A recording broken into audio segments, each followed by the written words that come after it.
সম্মানিত দর্শক, আলুতে ঢলে পড়া রোগ দেখুন।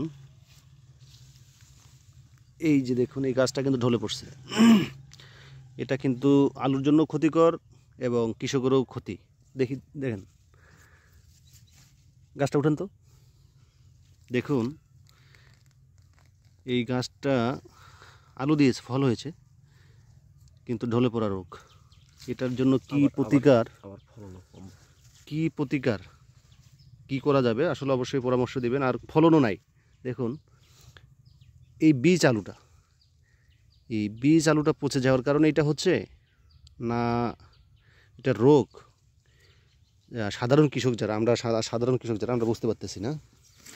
এই একটা সমস্যা। দেখুন এই পাশে আরেকটা, দেখুন এইখানে আরেকটা গাছের সমস্যা হয়েছে। দেখুন এটা কি রোগ না বীজ আলুটার সমস্যা? যেটাই আমরা উঠাইতেছি দেখতেছি বীজ আলুটা পচে গেছে। এই দেখুন বীজ আলুটাকে একবারে নষ্ট হয়ে গেছে। আর কি এইটাই সমস্যা? অনেকে বলতেছে ব্যাকটেরিয়া, জমির সমস্যা। কিন্তু কীভাবে জমির সমস্যা? জমির সমস্যা হলে আলুটা পচে গেছে।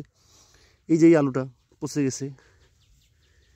আসলে সঠিক পরামর্শটা আপনারা আমাদেরকে দিবেন। সঠিক পরামর্শটা দিলে উপকৃত হব। ভালো থাকবেন।